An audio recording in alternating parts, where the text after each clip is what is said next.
Answer me one question. Are you an optimist or a pessimist? Do you find yourself constantly refreshing X, waiting for the latest breaking news from Fabrizio Romano or David Ornstein? Do you find yourself lying awake at night, worrying if Manchester United will be signing more players and soon? Well, I've got an answer for you, and the answer you might not like. However, it might turn out to be one of the most important transfer windows of Manchester United's history, and waiting a while might be beneficial. So, prepare yourself for a long Manchester United transfer window. Here we go. Listen, if we're going to get transfer anxiety, let's do it together. Why? Because it happens to everyone. It happens to all of us, the best of us. We've all got our lives to live, but you know what? Man United are a constant thing. They're always there in the back of our minds. When we have a few minutes of alone time, all you can ever do is thinking about Man United. And especially during the transfer window, we get that bit of anxiety because what do? We do the worst thing that we could possibly do, and that's look at other clubs. Why should we look at clubs like Tottenham and get worried? Yes, they might be signing players quickly, but just remember, they ain't Manchester United. So looking at them it ain't beneficial, not to our transfer window, not to our transfer plans, and obviously not to our mental health. Because Tottenham are not a club that Manchester United should be worrying about. And saying that, even clubs like Nottingham Forest, Aston Villa, historically or recently, they've always signed a lot of players and a lot of players before us, but they're not as big as Manchester United, obviously. And when Man United going for a transfer, it's an entirely different world. So, people, relax. Let's break it down and talk about this bit by bit. And I guess if we're going to do that, we're going to have to start at the beginning with Ineos, because their first transfer window, you'd have to say, was quite successful. Signing players like De Ligt, Mazraoui, actually were really, really good signings. Now, obviously, you can't account for injuries, but De Ligt was the best defender up until he got injured in late November. Mazraoui is a very, very experienced squad member. He can play along that back line very easily. He slots in at right back easily, centre back, left back, and for the price we paid for him, you'd have to say very successful.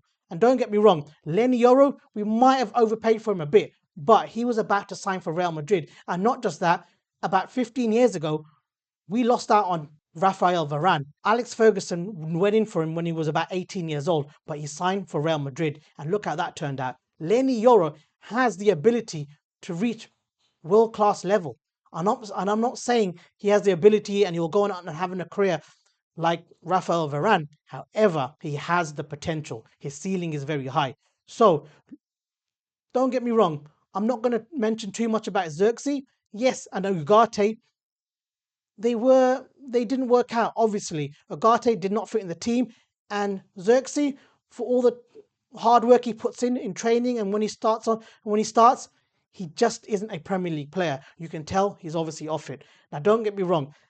You also have to take into effect that no club, no manager in no era has consistently went through 100% successful transfer window. Why? Because yes, you can have one here and there, but consistently get right, well, that's quite difficult. And when you do, you have to be at the top of your game, winning things year in, year out, just like Manchester United did. And sadly, you'd say, just like Manchester City in the Pep era, throughout them 10 years, they're at the top. They were signing players for relatively 50 to 60 million pound until they start getting into the 80 to 100 million pound signing of players. But in the beginning, they were signing the players around that mark that you think that was quite fair. And generally, they would sell very, very well. So, taking this into consideration, Ineos' start to their transfer campaign when they've taken over Manchester United, I would actually say it's been quite successful. And then you move into their second season. You've got to understand that negotiating with certain clubs and the type of players we were going for, Manchester United have historically, especially since Alex Ferguson left, have found it very difficult negotiating prices. Well, in their second season, well, actually, you know what? A continuation from the first season, Manchester United and Ineos, what they've done is negotiate some really good transfer fees. Just look at De Ligt, around 42 million. That's really good. Why? Because Bayern Munich wanted a lot more than that. They wanted 50 to 60 million pounds. And what did we do? Take it right to the end of the window. We actually signed him on the day we played Man City in the Charity Shield. And that was actually quite a really good thing. They did announce it on that day because we lost that game 1-0, if I remember. And then obviously, with players like Mazraoui, £13 million for a player of his quality, absolutely amazing. And paying 60 plus million for Lenny Euro, well, the ceiling is very high for him. He was about to go Real Madrid, and he was an absolute star kid. So you'd probably think, you know what, paying that little bit extra for a guy with his reputation and his ceiling, well, I think that would actually be quite fair. And then moving into their second season, you've got to look at the type of player they sign. A player in the Premier League. Negotiating with Premier League clubs has historically been very difficult. And Manchester United went for a player in Cunha and Mbuemo who came out and said they want to play for Manchester United, but their transfer fees were set at right what, £62 million. And remember, I'm not one who gets too much worried about add-ons, because if you paying a club the add-ons, it means that that player's been successful. So don't worry too much about that. And again, Salah Le Mans, look at that player, £22 million. Actually, Man United kind of made a bit of an error here, because signing him so late probably cost us a few points. But in saying that, it ended up in the way it ended up with Ruben Amorim, and maybe things were meant to be like that. But taking his price tag into consideration, £20 million or £25 million for him, unbelievable. And let's not forget Patrick Dorgu. He was a January signing, sorry, for around about the same price, £25 million. Now he can play on the left wing, left forward, and left back. The guy has really, really stepped up. He's scoring goals, assisting. He has real potential. And looking at him in the World Cup and looking at him going into next season, everyone could be excited. And again, it's the price tag, the player, and the type of negotiation they did. They got it spot on. And let's not forget someone that we overlook sometimes, and that's Aiden Heaven, a £1 million signing from Arsenal. Now, I would actually say this is one of their best signings. Why? Because Aiden Heaven has potentially saved us 60 to £100 million. Why? Because if you take Delict's age, Leach's age, and the experience and the age of Harry Maguire, if Aiden Heaven really learns from them and gets more experience, well, you've seen him play. You've seen the potential. This guy could be the left centre back of the future. Him paired with Lenny Yoro, I can see that happening at Manchester United. And obviously that's going to take time. They're still very young. But when he's played, he's looked composed. He's got that left foot. He breaks the lines with them passes. I think he's going to be a really, really good asset. And like I've said, Ineos have done really well here, getting him for £1 million. This all comes down, I guess, to also the type of players Ineos actually scout. Who do we want? Because looking at our historical transfers, Man United have gone into transfer windows, looked at things in a way totally wrong. Let's take the Ed Woodward era. He would actually sign players on selling shirts, on their social media following, going to our sponsors and saying, we're going to sign this player, so invest in us because we'll bring this much traffic to our website or to your websites and your products. It's absolutely ridiculous. That, you'd have to say, encapsulated all of Paul Pogba's signing, how he came to the club, why he came to the club. Now, don't get me wrong, he provided some great moments and he tried really hard. And I had all my faith in him. I really liked him as a player, but ultimately, we overpaid for him. And yes, he did have the greatest ever signing on video ever made. But you'd have to say that type of signing and why it happened was totally wrong. Man United were going through this phase where they weren't looking at statistics, they were looking at finances, and it's absolutely stupid. Sales, shirt sales, and things like that, driving traffic to our websites. It's just totally the wrong way of doing things. And that's why what Manchester United should have been doing is looking at the player. And that's why we have scouting networks. Man United should have scouts everywhere. Now, the players will talk to players, scouts will talk to scouts, coaches will talk to coaches. Man United have to have a backroom staff that have a wide network where if they're going to scout a player, the type of targets we get, they've got to be right. They've got to have the right attitude. They've got to have the mentality to play for Manchester United. Because I'll tell you something, players have crumbled when they've come to Manchester United. When they sign for Man United, they can have a social media following of hundreds of thousands. As soon as they sign, that goes into the millions. Can they cope with that? Can they cope with coming out into front of 77,000 fans? I mean, it's absolutely ridiculous the amount of attention they will get. The pressure of winning a game every week. I mean, there's no club like us. There's no club in the world that has that type of, well, I guess you'd say maybe Real Madrid, you could compare us to that. But other than that, it's a step down. You know, yes, you might say Bayern Munich, you might say Barcelona, but ultimately, if you look at our fan base, it's the biggest in the world, only comparable to Real Madrid. So, again, getting the right player with the right attitude. And that's why Manchester United and Ineos What they have to do is basically look for the right player. That kind of puts a lot of factors into one place. And one of them would be, what are they like behind the scenes? Again, let me give you an example of Jadon Sancho. Clearly, there was red flags there for Borussia Dortmund, but Manchester United at the time, they chose to overlook that. There was an interview with Erling Haaland, how he came out and said he was paired up with Jadon Sancho because he would come into work late. And then he would be his training partner, he'd be his room buddy. And then it kind of improved for Jadon Sancho. But as soon as he signed that big contract for Manchester United, well, we all know how that career ended up. So getting the right player. Now, there's something about Man United, and definitely was prevalent under Alex Ferguson, where he would look at these players, look at their families, mention them, use their family situations as motivation in finals, and telling them, where this player came from and what he's been through to get to this position, and what his family would do, and how they supported him. You may not have got to look beyond that and say, yes, we've got to look at their family life. Look at all the players that have failed, and look at all some of the players that have what's happened. Some of the players recently in Manchester United's history, and I don't want to mention their names, but some of the controversy they've courted, and what's happened in the press and in the courts, and now they've left the club. I mean, it's ridiculous. Man United have to look at these players and say, have they got a settled home life? Are they married? Are they in a relationship? Do they have a good tight family network? Who are their agents? Who's advising them? And that's why it's really important that United get the type of target correct.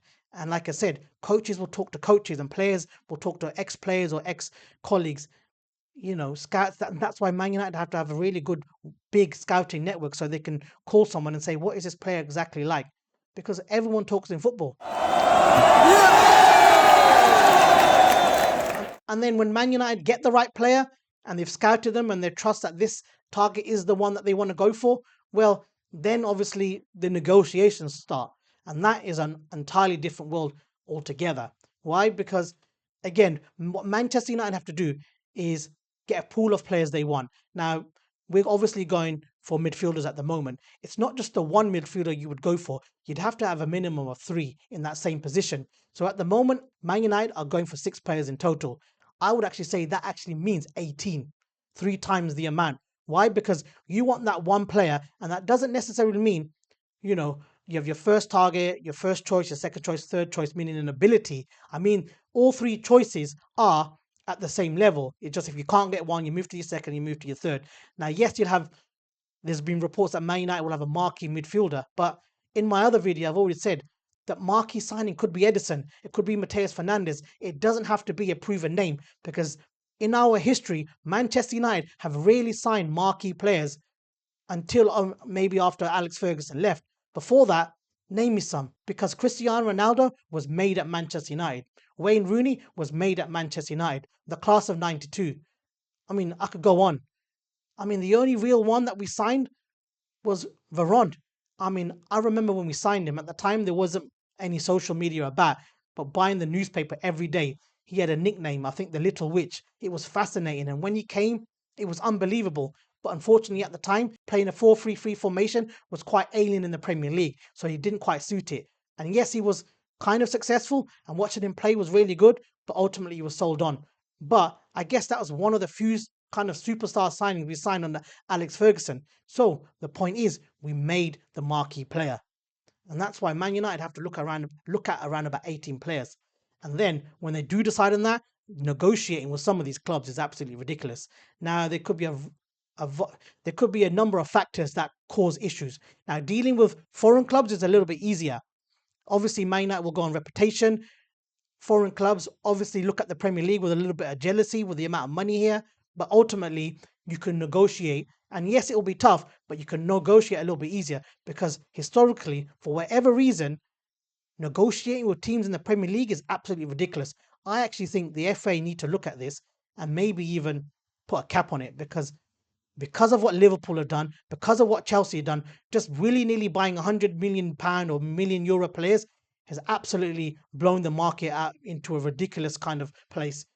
I mean, how many €100 million players have Liverpool gone for and they haven't got? And look how their season turned out. It's ridiculous. Kai Havertz, Isak, Etitike. I mean, when they went for Chouameni, was 100 million. Now they want Diamonde. I mean, look at Chelsea in a similar position.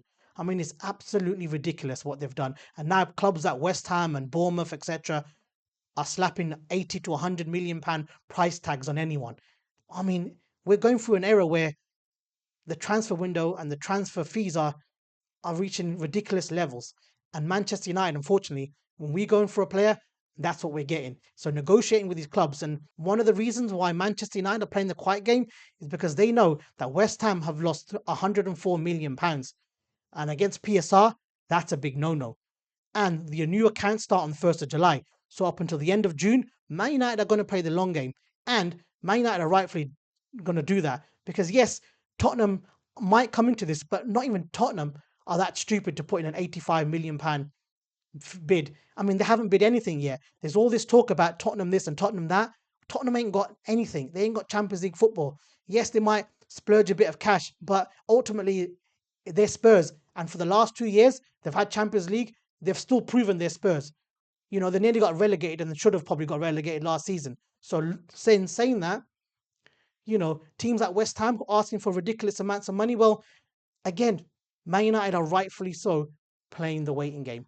And again, if look at last year in Brentford are a selling club. Yes, they are successful, but their business model is eventually just get one of those players, build them up, and sell them on to support their business model. And that's what they did in Mbeumo. But again, we hold tight. He asked to only sign for Manchester United, which is great. Which again, some agents don't like their players doing, and I think that's what's happening also in the Mateus Fernandes deal. But Mbeumo said that he only wants Man United, and we got him. Cunha again played for Wolves, got relegated, and that was a really, really good thing that Ineos done. Something they've done for the first time in our history, signed someone for the summer in January. I can't remember the last player we did that for. So again, he came out and said, only want Man United, and we signed him for £62 million. And I would be okay in signing Mateus Fernandes for the similar price because clearly he's got a reputation and he's a very good player. So negotiating with a team like, you know, in the circumstances that West Ham are, and taking into account how Liverpool and Chelsea have messed up the transfer fee market, Man United are going to find it very difficult. And negotiations on so many different levels messed up. Why? Because again, you've got agents, you've got player fees, you've got player contracts. But generally, especially in the 90s, you weren't allowed to go to the player first. You'd have to go to the club.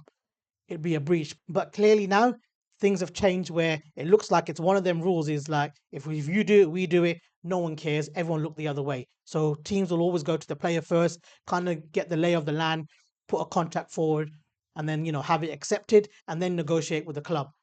And that's exactly what will happen throughout the season, throughout most season, throughout with so many players, especially, you know, with Man United.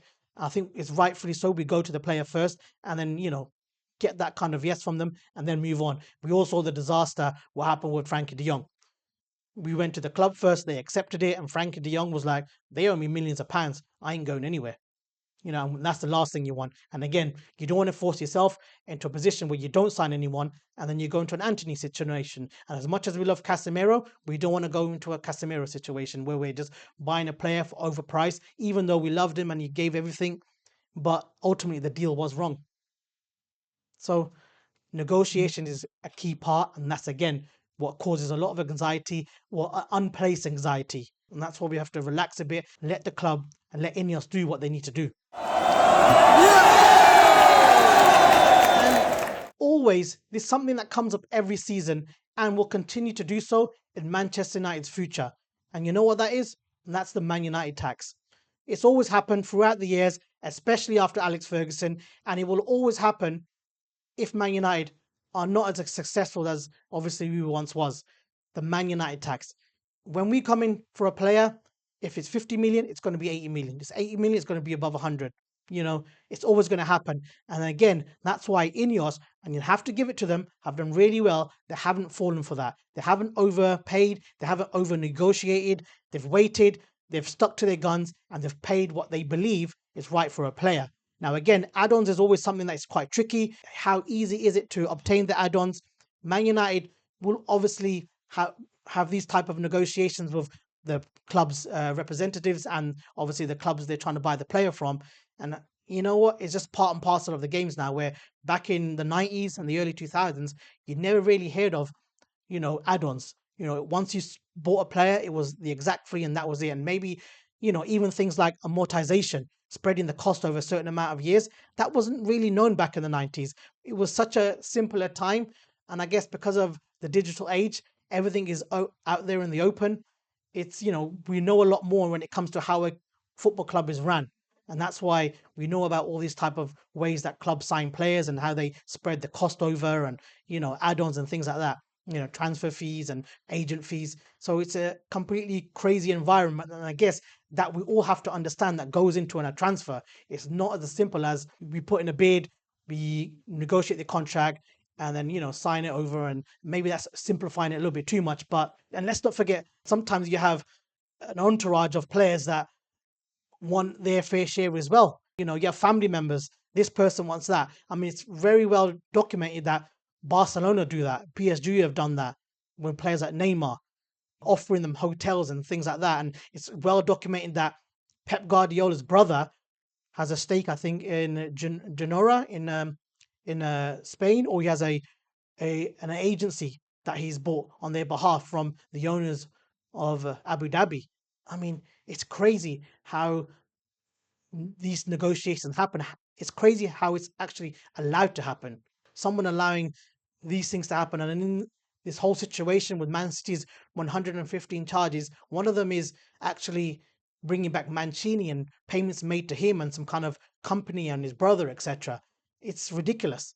So all these factors can absolutely complicate things. And if you're negotiating with the wrong player and the wrong club, it can absolutely just blow things out of proportion. And that's why, again, it's really important that Man United get the right player with the right team, the right background, and the right history, because it can turn into silly season. Everybody, listen and listen closely, please. It happens to me and it will happen to everyone. Yes, looking at other clubs, buying players, it is annoying. Yes, maybe at the rate of we sign players, it does take a little bit too long. But the transfer anxiety, the constant refreshing of X and looking out for the next here we go from Fabrizio Romano or David Ornstein, reading reports from Athletic, trust your sources and just be patient, because we're getting so much news from so many different outlets. Not everything is right. In the digital age, everybody wants to have their story and everyone wants their story to be seen. Clickbait is a real thing. Don't get sucked into that rabbit hole. Don't get drawn into the fake news. It keeps happening and it will keep on happening. Manchester United will be used. Our name will be used throughout, history for getting people to look at their products. We have Sky Sports here in United Kingdom. I mean, when teams have won the Premier League, the next day, all they talk about is Manchester United. And I guess it's a real thing. I'm not going to say I'm that person that just, the season ends and switches off. I always have Manchester United on the back of my mind. And obviously, I'm trying to create a YouTube channel about Manchester United. And that being said, Man United will sign players and Man United will sign the right player because I trust Ineos. What do you guys think? Let's start a bit of a discussion. Are you one of them people that constantly refreshes X? What do you do to get kind of around it? Who do you trust? Tell me some really good sources that I could go to make sure that we don't have fake stories and fake news. How many times have you been done by a story? What is the best time you've ever, or tell me one story that you've been done by that absolutely got you one day when you've just opened up your Twitter or read a story on online and you thought, we're about to sign this player, and told everyone. Because trust me, it's happened to the best of us. But it's part and parcel of the game now. Man United will have a really good transfer window. Let's give it time. So, guys, it's an interesting topic. It's something that I thought I'd get at because a lot's been said recently, and obviously we've only signed one player. It is only 2 or 3 weeks into June. The transfer window is just open, and unfortunately there is a World Cup. So once we get over these hurdles, and I'm sure in July, Manchester United's transfer window will accelerate. Why? Because we've got pre-season starting on July the 9th. So just remember that. You'd want some of your main type of players to be part of that squad. And obviously some of our players are in the World Cup and they'll come back later. But not all of our players are playing. Kobe Mainoo, for example. Edison, for example. So they should be relatively in good form. And I guess, guys, let's start the discussion. Please like and subscribe. Thank you for watching, and I guess I'll be back.